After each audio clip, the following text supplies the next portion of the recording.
O kokori ke u whangamoahinga hi talwhatapu ko tau pek wha o atu pa miheni.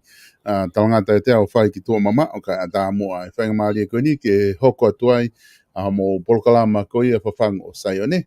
Ai koe konga ni hono ua ka ma whaosi atueni e tau polokalama koe na e whahoko ane awhi. Ai ana e ki motu hia wha teknikare. Pea ko ma whoki mahe ahoni ke whakakato atu e tau polokalama ko ia. Aku whatawange pē kuongo re rei atu ka teki mautolo i kainga. Ai tau polokalama ko ia i he ahoni, ko i heni whoki pa mai whaiwhikau, Salesi Vaka, pa me sene a steria ke whakahoko atu e tau polokalama ko ia i he ahoni. Salesi ko utatale rei ko he ahoni ki he polokalama ko ni, neonga pē na i motuhia wha teknikare ta polokalama ne afi. Ka kotui mahalo ko e whainga maari e ni kumau he ahoni, lava ke ta whoki mai ai ke whakahoko ai e ta polokalama, pea ko ilo i pē, te ta memei ke ta aluhanga ton pē ke ta polokalama ko ia, ai ku o si teu mai ko ia, ke ta hoko atuai i whatalanoa gana ki whahoko ane a whi. Ka ki mua ke ta ki alu ki ai, ka ko manatu i hake, ke taimina e tae e whasi pa u whanongo ko ia, i he e ta polokalama ko ane a whi, na ki talanoa fo ko ia, ki he mei ko historia isleri, na ke talanoa ki ai whaiwhikau o haua e ta whanonga mai ane a whi. Me he talanoa e me he taimia, na ki talanoa ko ki ai ki mua ia i a kalaisi. Aia ki hoko mā kalaisi ki mamani ko ke talanoa mai ko he ngahi haa tui o ta whanonga mai ai o au mai, ki he tui ko ia ko siholami, pia ki talanoa ki he palofita ko ilaisa, ai na e motu e ta polokalama i he taimi ko na ke au mai ai ki a ilaisa. Ko ngahi tau katoa ko e ni, ko ngahi tau e nia ki mua katoa pe ia i a kalaisi. Peko ki mui i a kalaisi, i he walu ni maua pe walu whātaha, aina ke kamata mai ho historia he hiwa fitu noa, tahanoa ni manoa. Aina ke kamata mai he tahanoa ni manoa, ia saula. O ta haua e ta whanonga mai e talanoa. Ko konga nia ko loto ki uhanga ki o atu ka katato ki foke ta polokalama. Na ulau he tau ko Isleri. Na kulau ai fai whekau a historia na o mai e he palofesa pe me he tahanga he university tala o Amerika. Pe na te whakahoko pe he taha e tau kau fai whekau ko toke tā. Na nau te whakaongo pe e whamatala ta tau. O ku hange i he whamatala e kau historia. Ko Isleri na toki whau pe a puanga Isleri ia. I he osko e nau tau ko he taha hiwa whāwalu. O koe ko ngani tau talanoa ke he taha walu po he taha fitu senturi taha. Ko talanoa pini he tau taha hiwa whawalu o amai koe wafe ua tolu. Ai aku hange a historia ko whau he kau a ko ki Isleri ia. Tupu pia Isleri ia he taha hiwa whawalu o i he ngahi tau na whai ai pe toki whotua e pura Isleri. Ko ngai e taha ko whakau ki ai hange ko o ki confused ke kakai taulau ta tole folofola na taulau pe ta prenga Isleri he folofola he kuonga ko a uma ke kuonga si sukulaisi talamalema e he historia ai he tau ko ni no famatala i ko tau na to ki kamata pe prenga Isleri he tahiwa fa valu a pe ki mu atu pe no fo pe he senturi tahiwa e fai fikau ko ke he ai tau talano e tau ko ai la pe mo tau talano e tau historia gon o ko mai he kaua. Io malo bito e solo pe aku kau ai fehui kona i he fehui mahu inga au bito. E solo ko tu onga o kuiai a mamani he aho ni. O ku whenga a mamani ke whakanou, ke whakasii, a e taimi mo e kuonga o e tau tangata o whakatatau ki honau mawhai mo honau poto. Koe. Ka ke whakatoka ngai, ta whoki ki tonga. O ku tala noa historia tonga ia he hiwa tolu noa. Ka mata ia mea aho eitu. Koe. O kuke hanga rewa o whakatoka ngai me iai. Ai mooni o e tohi tapu, koe mooni ta e tohi e ia. He koe otua ia ka tuku a sihova o kuhala mamania he otua. Koe palopole ma, hanga he poto o e tangata o whakanou e kuonga mo e taimi. Ka koe vee teka o e whakatupu ai otua hei kai toe lava ia he o kuia i hono ngai whakamooni uraki koe tohi tapu. Ua, koe rea mai ai otua he tangata. Tolu, koe huhui e sisu e angahala na e mo ua ai e tau tangata ki mua. He tau mai ana e whakapuri pe tau pui e angahala ia he kuonga o e palame. Koe. Pea tau mai ana e whenga ai poto mamani ke tanua noa i e poi taimi na e paloa mesi na e tautu ai angahala pe whakau ai o tua mamani. Ai noa, ai hoko mai a iwi pe mo atama, ai hoko mai ai tau o i kuonga. Koe ve e teka o taimi o kui he au finima o e otua. Pea koe otua ko ia o whenga mamania he ahoni ke tanu pe whakapongi o tua ko ia. Solo koe palomesia e tohi tapu. E more ai langi mo mamani kai more ha foi kohi e taha i he tohi tapu. Pea ko wherewa i he wheho i e tau tangata.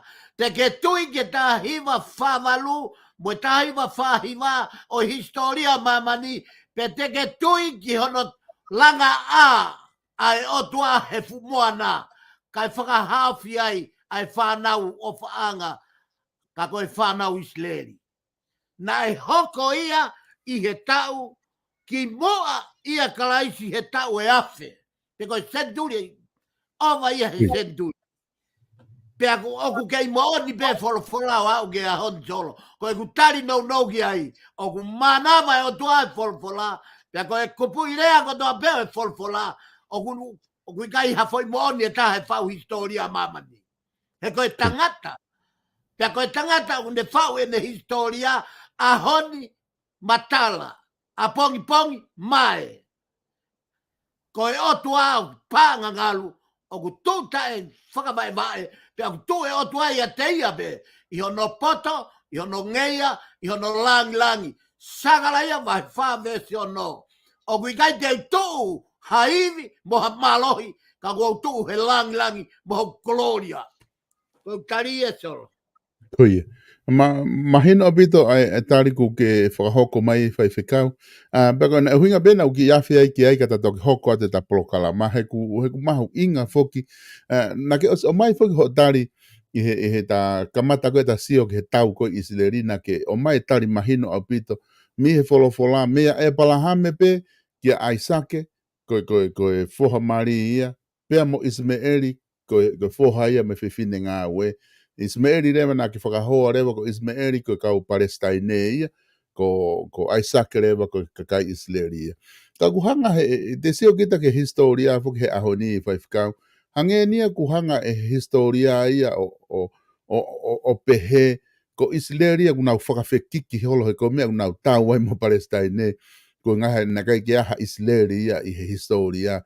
Toki tupu hake pea Israeli he tahe whaawalu hange ko ia kukita anoa ki ai. Pea na o mai rewa na tolo whakawhekiki rewa he ngahi kere koe kakai Palestine. Pea kuhinga unau tau ai he ahoni.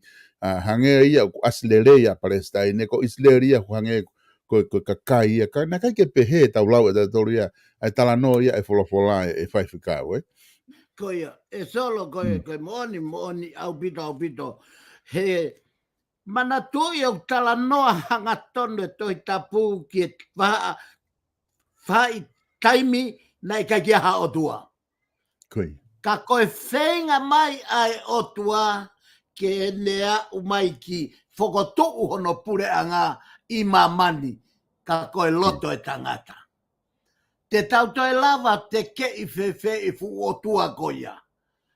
Ai otua o ku ilo mi hono poto, mo hono ngeia, mo hono o ku pure ke taimi. Pure ke taimi. Ka pau o ku ne pure i manawa o tau mihi breathe in and breathe out ho tau i hu. Tako hai mea te tau pehe atu ai. Whewhe kau tamakona nau whakawhepangi e historia e toi tapu. Whewhe nato, te nau lawa o ta ofi I breathe in, I breathe out, ai manawa i he tangata. He te nau more mo nau tolu. A pongi, batala. A hoko mai. O pehe na tula tangata. Ko e uhinga ia, o kui kai ha poto ia i mamani. Ngata pehe poto e otua. Seki solo, kau whakao sake taki lawe ke Polokalama ko ia, ai whehu i koe nai whai Ethiopia. Ko whea poto. Pea komi, o whamatala tohi, toi tabu, na e komi ke tawhtawakilangi. I kai ongo mai a poto. Na e komi ki he takere o te ni, i kai maua poto. Pea nau fua e langi, pea nau fua maman, pea nau hanga komi, kai maua poto. O au whanke kau toke tā moe, kau pala o whesa moe, kau whau historia. E ke i atu ai whehui, ko whea poto. Ka kia tate ne lava tari maman. Toki tala mai he peteria ke Ethiopia. Talunga. Ai aho e mate. Pea ne whanonga atu he fu. Tanolo fua pouri ko whai toka. O ne o ngonai. Ki ha leo o pehe mai me tua tanolo. Ko poto en. Toki maua poto he aho e mate. O mau ke tua tanolo he vania. Toki maua e poto. Ta koe poto koe apasia ki he otua. Mana wahe. Whewhe ngau whau historia koe na. O nau mana wahe ki he otua. O nau whakaapapa e otua i kai. Tala mai he peteria ke. Pea toki maua poto i he tua tanolo o mate o whaitoka. Wongo mai mea ere o. Tako poto eni. Mau mai ki he aho mate. Pea koe mau o poto ko ia. Tala mai rewa he peteria ke. Koe poto koe mau ko ia. Koe mana wahe ke otua. Pea koe afe me he kovi. ko e te mama ia. Mama, ko tau whianga hala. Ko poto, ko mana wahe fuku. O kia e o tua moui. Ko tari ia so. Malo pito whaiwhikau, mahino pito pia kuwha malo atu i he whatala noa mahino ko ia ko ke o mai ki he konga urake ta POLOKALAMA. Ka te tahoko atu ki he konga hono ua a ia ko tahoko atu ia pia me he tala noa ko ia na ke whahoko ane a whika te whafoke atu ke te koe whaiwhikau. Malo pito solo e mau whainga maari e pia ki mua ki ta hoko atu e ta foi POLOKALAMA ko ia na motu hia ane a si o kua tomua o atu ai ku kore whakamore more lahi au pito mo e honga ia whakamore more ko hi ki he ope i he tuunga ko ia na tae kakato ai e ta POLOKALAMA ane a si na e maka tuunga pe ia solo mahino foko mau foki mai e ki api pe au te gea gea fusio lelei mo ke cheki ai wifi pe mo internet mo umea koni he na mau alu ke oni me ko tope pe o e tok fai sio ki ai e na whakatu pake ta foki mai pe o lere POLOKALAMA o hoko ai a ki whainga ta kore more more ka nau tolgo to apena na wafea ta POLOKALAMA ane fiafi. O hi he na kuwakai hi fope i he fefe ane a fi ko i he toko taha whangia. Pea o kou fumatu a ki lifutia ko hi ko e ka fukakai o nau fie whanongo ki he ongongo o e kōsperi. Ai ana ko ane a fi foki o ki ai solo i he pure anga isi le li. Hei kai ke tato e hiki me ai ki le panoni. Tano fo pe he toi tabu, pa tano fo pe i he pure anga o e otua ko isileri. Tukuange ai ngai whaka uhinga kehe, ko no uhinga he kuikai hano whaka mooni me he toi tabu, ko isileri pe tala no ai toi tabu, pe ko e ta POLOKALAMA, o ku ihe wha o kotoa pe ia ihe toi tabu. Na lave ia na lave ai ta POLOKALAMA ke mawai luak mawai ua ko ai pureanga i hiva tolu noa ka mahino au pito fu irea ko e kama ko e uhinga ia ko e kimua ihe aloi o sisu kalaisi tala noa nia taua o te gage ha angelo tala ki sileri ai tala noa mari e whanau i mai hatama pe i hono ma ai pureanga o maman katoa.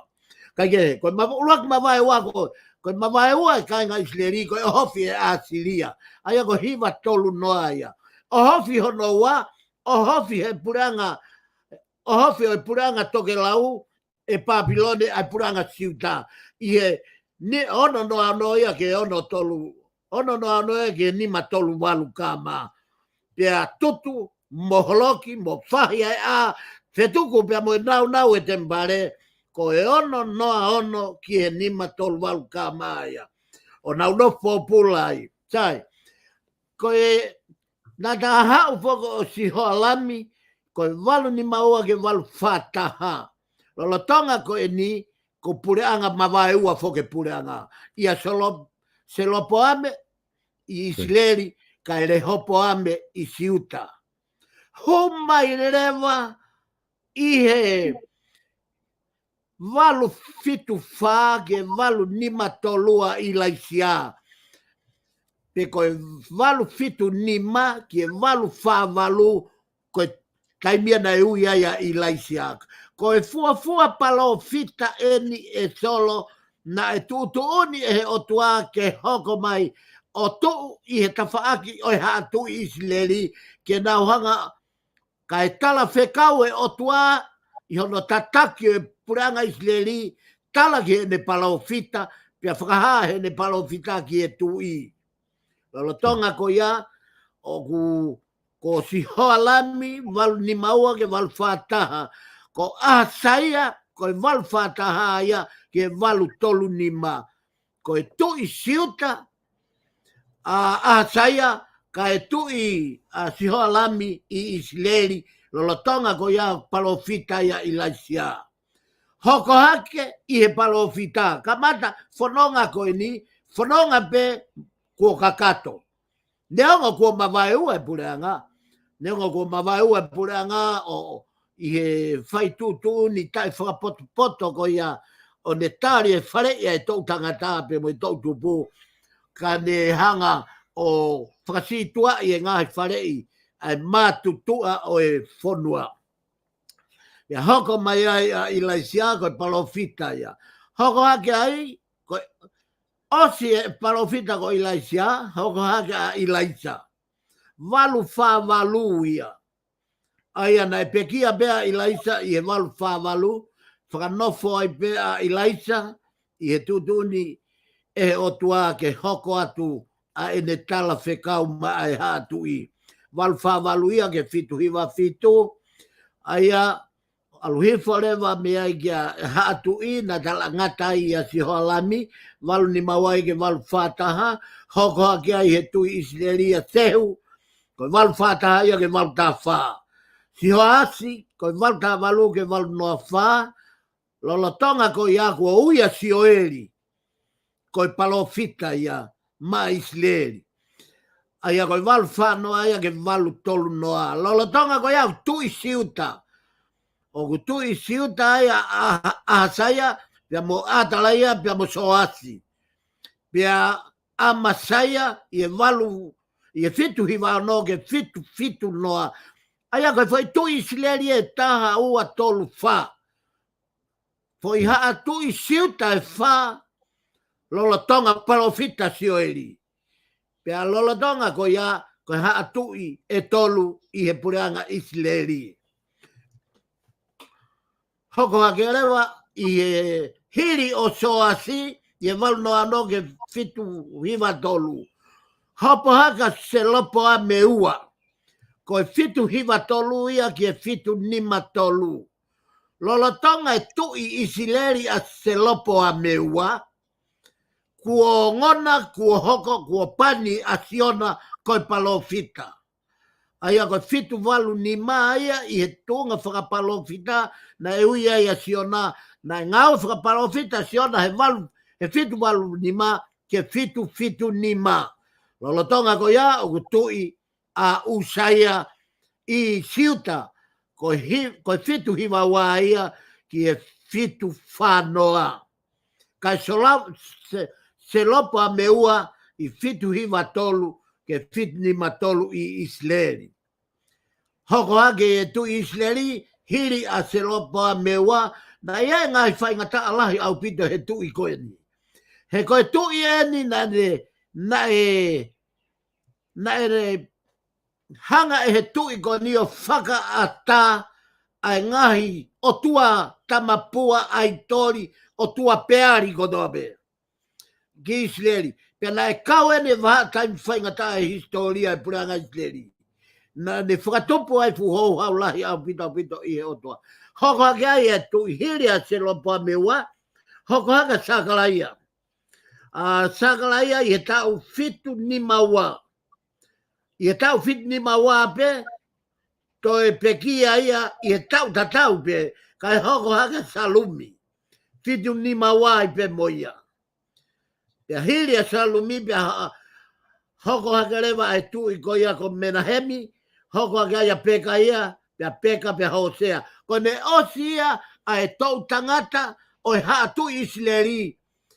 Lolotonga ko ia kua puregi na tolo e Asiria. Ka e huia e kau palofita ko e ni. Aia ko e kau palofita ko e ni ho nau tau, siona fitu walu nima ke fitu nima. E mosi fitu ono noa ki e fitu nima noa. Hosea fitu nima noa ki e fitu taha nima. Aisea fit wha noa ki e ono walu taha. Pea maika rewa ko e fit wha noa ki e fitu ngeau. Ko e ne ngata ia ai haatui Israeli ka e hoko i kau palofita moe pure anga siuta. Lere whakatawhaktaha pe i he taimini. Os more au pito pe a Israelia. Lo tonga ko ia ngau e po pula ki nau toki Asilia. Ka e kei lere pe hatu i siuta. O hoko atu ai tala mea ai kau palofita ko ia. o kamata ia siona e moso saia ai sea maika. Pea me e fitu walu ni mai a siona ki e fitu nge au ki a maika. Lolotonga ko ia ku ui e kau hatu i koe ni i siuta, aia ko siuta pe o nau kei fetu taki moe otua. O hoko ai e pau koe a siuta, pea whakata e otua a Papilone, ke nau o meo taki mo laiki ai whonua, pea nau hanga tak popula, fau kotoa pe he fina ngalo o e otua. O ki kai ha mea ai te volo ai, ko e fina ngalo o e otua, ke ave ne whanau, ki e whanua sentai reke a koi ai. Aia, nai kamata mai ia, se oeri e val whanoa ke val taunoa, lolotonga ia, o to i siuta a soasi, ama saia, u saia, sio tame, a hasi, hese kaia. O au mai ki he tau ono, valu ono, ko e tui whakamui ia hese kaia, lolotonga ko ia palofita ia maika.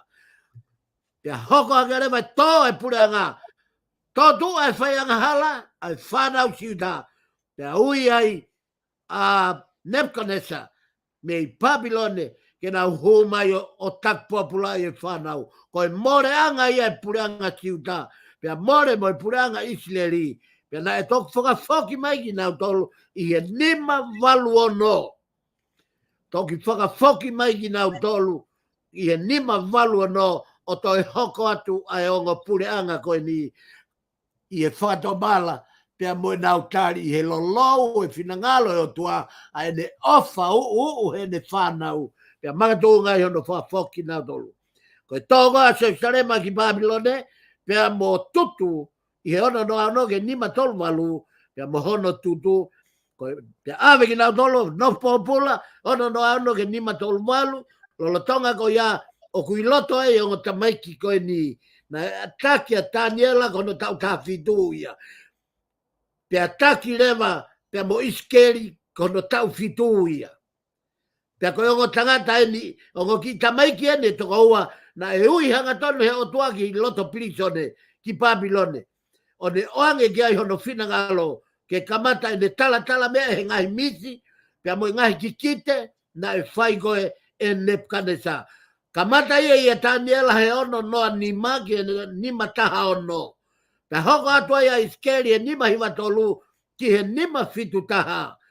Pe a foki e ngau e popula i he tauna e whai e koresi o newe ikuna i a Papilone. Pe a mo Nebuchadnezzar mo fu mafi o e sendaire.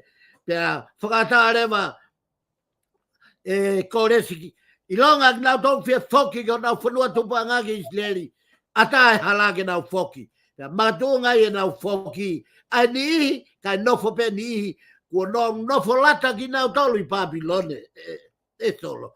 Nofo lata ki nau tolu koe koloa, pea moe kaimakona, moe tumari i Papilone. Kai foki ai e konga, na e taki mai he konga ko ia ai ongo palofita ua. Ko hake ai mo sakala ia. Pea ko ia ia una tala no ai hono langa e tempare. Na e nima taha ha mala, pea nima taha mea tau. Pea nima taha koe lere pe ai langa o Israeli mo e nau taui. Koe ngai fili na e oho fia e whanua. Lolotonga ko ia koe ngo tui e siuta whou ko ia i he kuanga whou e whoki me Papilone. Na e hoko atu ia he tui ko sio siua pea hoko atu a se lui pe peli. Sio siua nima tolwalu ke nima taha ono. Se lui pe peli nima tolwalu ke nima taha ono. Pea toi langa e tempare nima waro ia ke nima taha ono. Whapuafua ki ai nima taha ono ke nima wanoa vei tau ia wha na langa e tempare. Pea o se langa e tempare o opo mau langa moe a moe umea ko ia e sela mo nema ia. Pea ui rewa ai palofita o ne hoko atu me he me whātonoa ko malakai ia ko e osia ai kau palofita i he toitapu. Solo ko e taimi ko toa ena na e whanonga mai o tua kia mo e pureanga Israeli na nau whanonga mai pia mi he senduri o e kamata anga i e taha noa ni manoa i a saula na tau ilo pe ka kimo ai a sio siwa mo ka whakamau ka to kamata a hono whamau opo whanua e saula i he tōtoni ai o tua kamata eni ke sio siwa mana tui na ne taofe la a kai tau i ai ngai kolo koia nima sendaire pia i kai ngatai ko mana ia ai o tua i he kamata anga ko ne taofe la a whakaloloa pia te kai lava ha poto i mamani ke ne whakaloloa e hau e wawhae aho ngata behe o tua na ne hanga whakaloloa taimi o sio siwa sio kamata rewa ke ngā ue mai e o tua ia i hono tofa e hala o Israeli. Au mai ke kau whakamau. Tolo, koe ngata anga ia o e taimi o e polokalama ko tatala noa i haonika, ko kore pe ko hi. Ke ta taimi ko ni ka ta foki mua ki he tohi ko ia. Ke ta foki ki he tohi ko ia o hoko atu ko tohi whakamau. Koe. Koe o maria pito tohi whakamau he koe kuanga ko ni o kui ia i he tohi tapu koe kuanga kovi o hua. Pe koe kuanga palaku taha eni. O e historia o e tohi tapu. Ai kuanga e kau whakamau. Pea koe supiesi o e tohi o e kau whakamau. Koe kaweinga e tohi, koe to, pe koe hala, pe koe hinga. Pea whakarea ia e tohi tapu. Koe tohi eni na e whakalere aki koe whai whakamau. Koe kakai ko toa pena na e whakanofo ki nau tolu, koe toko honga fulu maua, na e whakanofo na tohe koe kuonga o e kau whakamau ke nau tatake pureanga. Pea koe kuonga kovi o hua taha eni o Israeli. He na e au ki he taimi na e tō ai a e whonua ki e ngahi whakamalaia. Pea mo ngahi ale i tuu ai whonua i kai ke iaha tau mua e lau. Ka ta whoki ki he tohi whakamau. Ko hi ko ta hoko tuani i he tohi a sio siwa. Oia ko supiesi o e tohi o e kau whakamau. Pe ko e kaweinga o e tohi whakamau. Ko e to, ko e hala, pe mo e hinga. Pea o ilonga rewa uhinga ai ui o e tohi, ko e tohi o e kau whakamau. He ko e kau whakamau, na nau taki ai whonua. Solo ko e whamanatu te ke ta lere he tohi, o whamanatu atu ko e waha taimi ene o kulotonga kakau ai a tonga. Neonga kue e tui, o kui ai e no kau no pere, mo kau hou eiki, o kui ai mo fu kau poto, matatau ke ta take whonua. Ko e tuu koe o e kuanga e kau whamau he toi tapu. Ko ia eni o lere ai a tonga he ahoni. Ko e ahoni o kupure he kau whamau, he whamau anga e whonua he taimini. Ko e hui koe ha, ko e tae whe whalala aki, ko e tae whe merino aki, ko e tae whe ofa aki, ko e tae whe... Kai ke lava ke tukulolo ha whahai, kai lava ke tukuange ke hae mafi o dua. Ko e uhinga ia, ko tonga he ahoni, ko e kuanga tatau ia me kau whamau. Taka pau ko tonga ia he ahoni, ko e palo polema e kuanga he ahoni, kuanga furi ki vanta eni, o e lau ai talo e tuu ai whonua. Kuanga ko tataki e he kau whamau. Ko hai na ne fatua e tohi, ko e wheui. Pau whamahino pe ia, ko e tohi, o e kau whamau, ko e fatu ia e Samuela. Na e fatu whakako e tohi. Ko e tarigi ai, kamau ko Samuela, na ne whai, pia tau ko ngari ki he ngahi tau, takatakai i he taha noa kama, ki he ngahi tau ki mua o e pure a King Saula. Aia ko e whamatala ia o e whehu i. Na e whatu whakako a e tohi. Sai, ko e tari. Ka paurewa ko Samuela. Na ne whatu a e tohi. Pia tā ko e ngahi tau takatakai i he elia e tau taha noa. Kei lau maria lele ia king te vita. Ihe ngahi tau koe ni. Ki moa kua king saula. Aia koe taimi ma, taimi ko king saula. Na taimi no pepe to'o mawhai o avka te vita.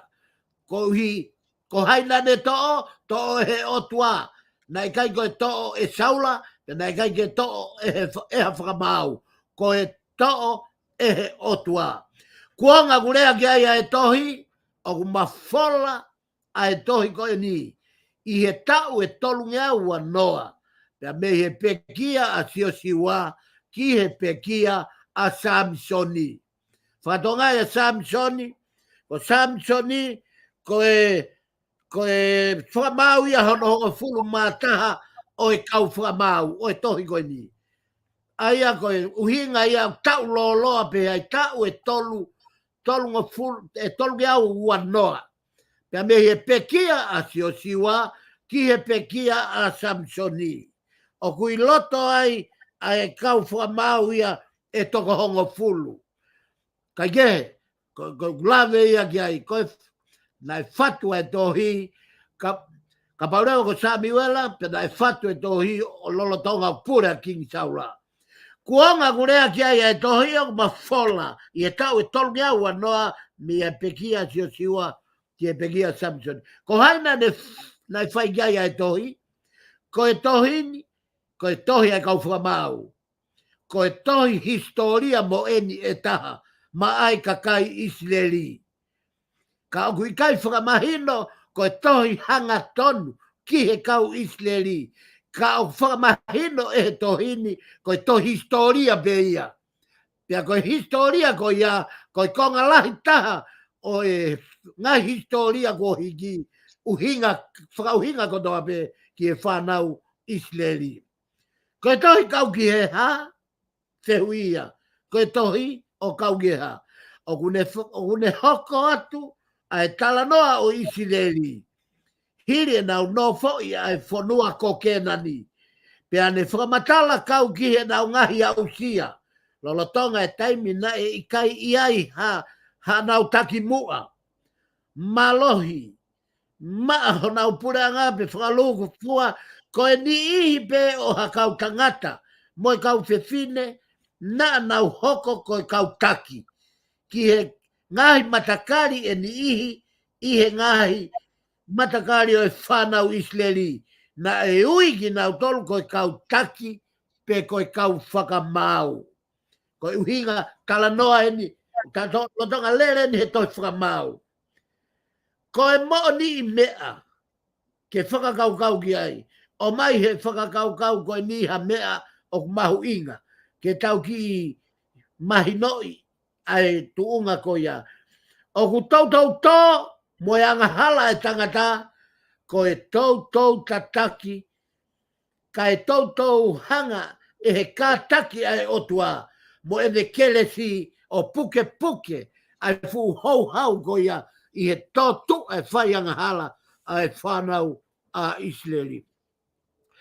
Ko e tau kātaki ko ni, o mahino le rei, ko e ki ia e tohi, o kune hanga o mai kia te tau tolu. Ko e sia whakaiki ko e sia matalahi, o e tohi whakamau. Ko e tō pe ko e whai hala, mo e whakamau pe tau dea. Mau katoa ia whakamau vahe uluaki vesu uluaki e tolu. Ko e kau whakamau e toko hon fulmau au Israeli, vahe tolu ia, o e tohi whakamau, kamata ves hiva ke ves taha o no. Ko e maweu pe ko e alei tuu, tae iai hataki mua. Foi waha taimi whaingata aena o whakahingoa he toi tapu, ko e kuonga kovi o hua taha o Israeli. Aia o asia i he kaweinga ko e na whakamatala, e wahe taha fitu ves ulua kike ua taha. Ko e maweu mo e alei tuu, tae iai hataki mua. Ko e uhinga e alei tuu, fo lea ko e alei tuu, o ku uhinga ai alei tuu ko i kai ha amanaki, ko i kai more ai amanaki, i kai tau mua, kai ha tau mua e lau. Hangegu, he holo a Israeli. Pako e uhinga ia, mau katoa ia vai tā fitu, whamau vai tā fitu ve sula ke ua tā. Ko hono toi momos ke toi me whakaigiki ange, peko sio whakaigiki, ulaki, ko e tō mo e whaihala, mo e whamau pe tautea. Whamau vai ulaki ve sula ke tolu. Ko e tō tupu pe me talanga taa, ai whanau Israeli. Peko e nau talanga fua, whakakonga pe, mo piki pe ki he, anga whakakau mea, mo e whiri pe, i he tūtu uni ai otua, ka kui kai koe laumari e ia, o e nau talango fua, ke nau talango fua ka kata. Mau katoa ia ia whakamau wahi uruaki vesula ke tolu ono. Koe whakatonganga e otua ke whakarielia, pia mo e tau tangata whaou, mo e kau tautea i, mo hono tautea i he otua e tau tangata whaou. Mau ia ia whakahawa he ua vesula ke tolu. Ko e kau whakamau e toko fulu mau au Israeli, ko nau tolu katoa en solo. Katoa ene foi toko, ai foi tohi o kui ko e kau whakamau, ko nau tolu koto ene e whai vai. Ulua ki whakamau o te niri, me he matakari o siu tā. Tau e whanoa, ene tautu i he tūnga whakamau, o whakalere e whanua, tau e whanoa. Mau ia vahe, ia whamau vahe tolu mesuri, hiwa ke tātaha. Hoko a kia i e huti, matakari pensimani ia. Katoa kau whamau koe nā, koe nā tala mai pe mo e ngai matakari, o e whanau e toko fulu maua a seko pe, aena e hau me iai. O te nili me iai matakari siuta. Ko e i huti me matakari pensimani. Tau ia walu noa. Tau e walunga fulu ai tautu o tatake whanua a Israeli e huti whiunga mo tau e walunga fulu. Mau ia ia whamau vai tolu ves tahawa ke tolu noa. Hoko gai a te pola. Ko te pola ko e whiwhine ena. Ko e matakari ena o ifare mi ko tau pe wha. Tau pe wha ene tautu o purei i he tōnga whamau ai puranga Israeli. Mau ia whamau vai wha ves wha mo nima. Kitione, hoko ga kitione. Matakari o manase, tau e whango fulu. Mau ia whamau vai ono ves ulaki e malu. Tola, matakari Isaka, tau e ua tolu. Mau ia whamau vai ono fulu ves ulaki mo e ua. Ko siairi, matakari o manase, tau e ua na ne tautu ai o whakalere whanua a Israeli i hono tūnga whamau. Mau ia i he vahe o fulu, whamau vai o fulu me siua mo nima. Se vita, matakari o manase, tau e ono. Mau ia i a whamau vai o fulu me si ono ke taha ua. Ko ipisani, matakari siuta, tau e fitu. Mau ia i a whamau vai taha ua me si malu ke o fulu. E iloni, matakari o sepuloni. Tau e hongo fulu. Mau ia whamau me tahaua ves tahaua ki e ta wha. Ko apitoni, matakari o i wharemi, tau e walu, whamau, mau ia whamau vai tahaua ves tahatolu ke ta nima. Samisoni, matakari o tani, tau e wanoa. Mau ia whahawa he tahatolu ves uluaki ke ves tahaono. Pea hoko anu lewa a Samuela. Katoa kau whamau koe nā. O te niri e huti te pola ki tione tola, siairi, te fita, ipisani, eiloni, apitoni, samsoni. Pea au ki he hongfulu maua hoko hake koe whamau, whakamuimui ia. Pea nāne toi hoko ke taula eki a Samuela. Whakatonga ngai ku kamata ke ta ofi mai ke mata uta. Ke ta au mai ke ahoni, ke whaka, ai whanonga ai tohi tapu o au mai, ki a koe mo au he ahoni, tā koe historia mo onia, o e tuku au mai, fia lau e hoko mai a sisu kalaisi, o ne hanga taki mai, ai e kuonga o tautolu. Pea koe ne tuu ia koe, ai foi, toko hongo fulu maua, koe kau whamau ena, na nau iai o whakalere, ai whonua. Koe, ma veu, moe alei tuu koe na e tae iai hataki mua. Mau katoa ia ia whakamau vai tā whitu vesu uruaki ki he wataha.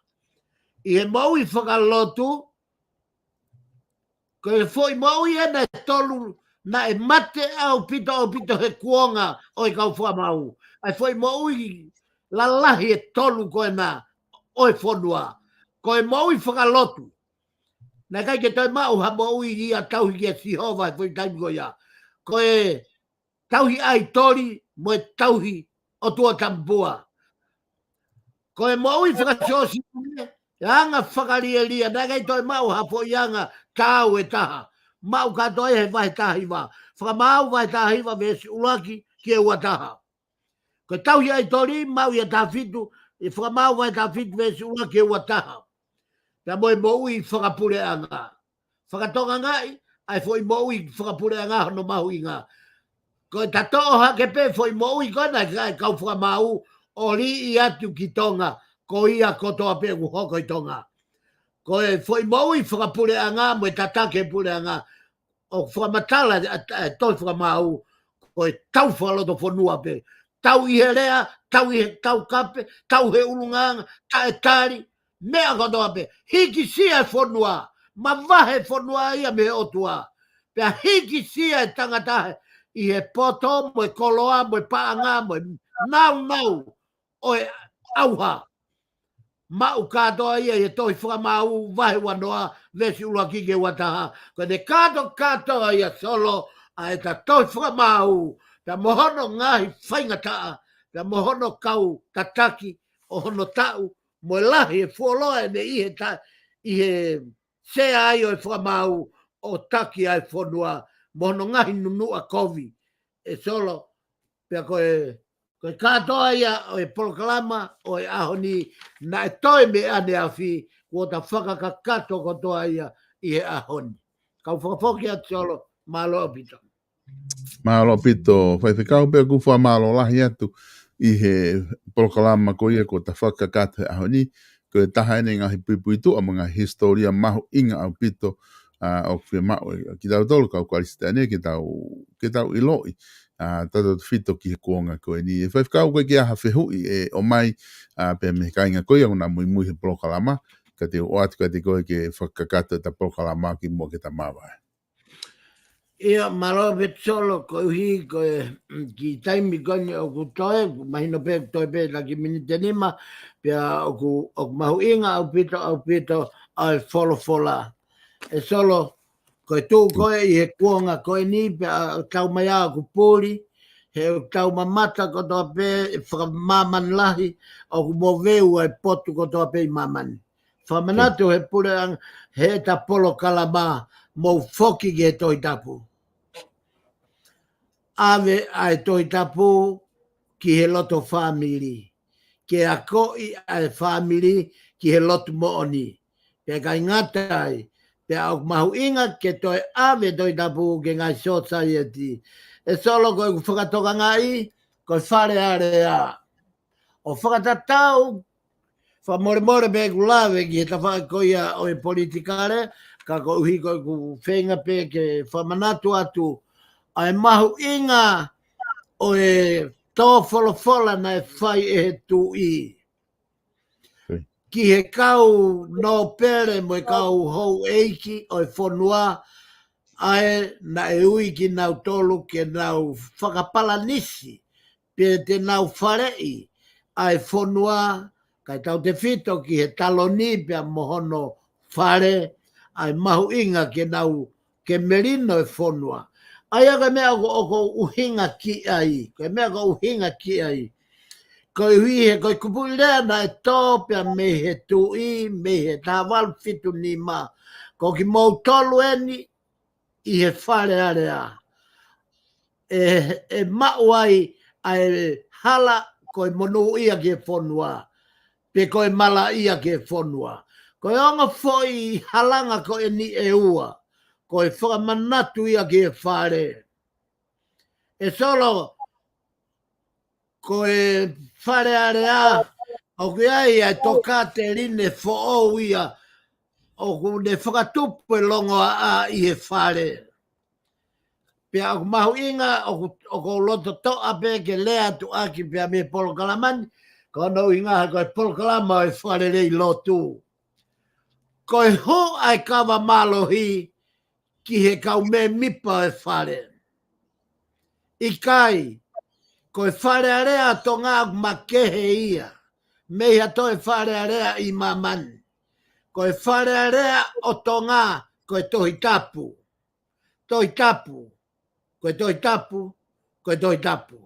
O kui kai, koe kawa malohi. O kune hu, o whakahu aki. He koe uhinga ia i longo a.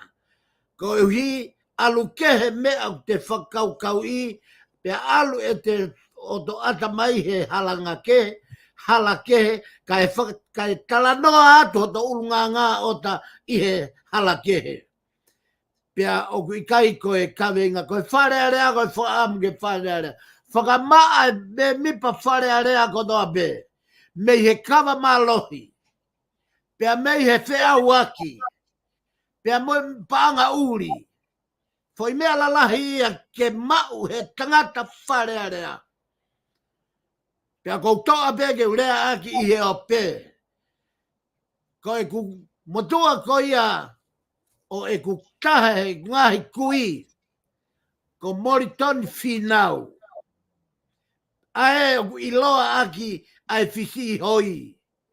Ko e rekoti ia o e tau o e ngau e whakawhare area. Tau e whango fulu mātolu. Tau e whātolu e ne whakafofonga i he whare area. Pea koe mahu inga e tangata whare area koe tohi tapu. Koe mama e nerea me tohi tapu. Koe iwi o moe urunganga o kune hamai aki koe ofa, koe kātaki, koe whakamore more, koe anga totonu.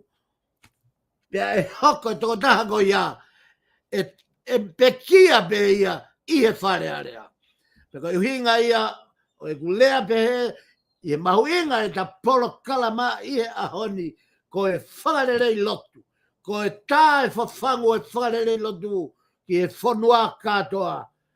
Koe kautaki pureanga ko toa be. Koe kautaki ko toa be ngai pot ngawe. Ka pau he kai whakamaa ki modolu. O hange ko Taniela. Alua Taniela nofo popula he uho honga ai tori. Moe tauhi ai tori.